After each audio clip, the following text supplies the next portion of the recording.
Communication is an important part of our life. By sharing our thoughts and ideas, it's our way of learning from each other that helps us to build healthy relationships and deal with various problems. Ronald Reagan once said, "We can't help everyone, but everyone can help someone."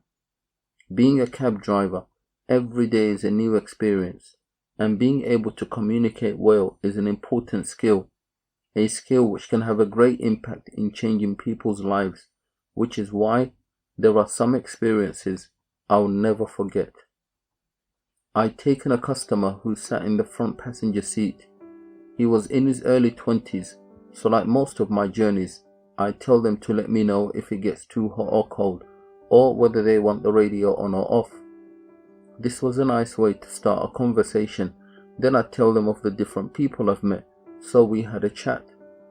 After a while of talking, he said he enjoyed talking to me, which led to a deep question. He asked, "What would you do if someone ruined your life?" He said he wanted to know my opinion, so at first I thought it was a weird question to ask a minicab driver, then realized he might be going through some problems, so I gave him my honest opinion, and this is what I said. I've never had anyone ruin my life before, but if there was, I'd consider talking to them, because some people are understanding, but if they are not, let's say they're hard-headed or they get frustrated easily, then I'd stay away from them instead of them ruining my life. I explained that the biggest problem I've encountered is anger, because the mind doesn't think of the consequences, so we start turning small problems into bigger problems. The mind lies to us, so we think what we do is rational and it's the right choice when it's not, which leaves us with more problems. I gave him different scenarios of someone who was angry and the thoughts that would go through their mind if they decided to beat up the person or did something worse, and how this would ruin their life, which they could avoid by staying away from them. After this conversation, I reached his destination and then stopped my car. As he sat in the front passenger seat, he reached down to his JD bag, then all of a sudden brought out a long machete knife.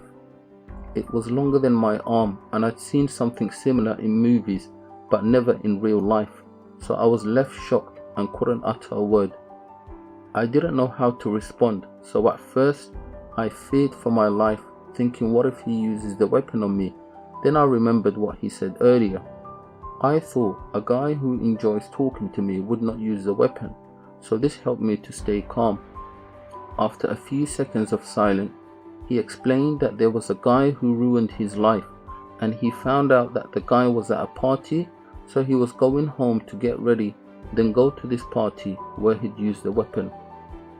During this moment, I didn't want to prolong the conversation by asking questions like, "What did the guy do to ruin your life?" because the only thought going through my mind was that I couldn't wait until he left my car, so I decided to listen to what he had to say, hoping that he would finish his conversation then leave. He then told me that most cab drivers don't talk to their customers, and meeting me was the luckiest thing that could happen to him. He explained that I was easy to talk with, which made him feel comfortable to ask the question, and what surprised him even more was the way I answered his question, which really made him think of the consequences and how his action would have ruined his life. He then said that because of me, he decided not to kill the person anymore, and this left me speechless because all this came from a conversation. He then put the weapon away and paid for his journey, along with a £10 tip. He thanked me for changing his life, and before leaving my car, we shook hands. He went into his house as I sat in my car trying to accept what just happened, and couldn't believe that I lived to see through that. I realized after that I saved another man's life who I've never met before, and changed the life of a customer. The thought of his action would have affected not only him, but his family, the people at the party, and the family of the victim. What also left me shocked was that there was a guy at a party that day who must have been dancing and enjoying himself, and he has no idea what just occurred. The customer left me with a great lesson to learn, which was that there are some people, all they need is someone to talk to and give them the right advice. Everyone has problems, but it's how we deal with them that can either create more or less problems. Thank you for listening, and please share this video. Who knows, maybe you too could make a difference in someone's life.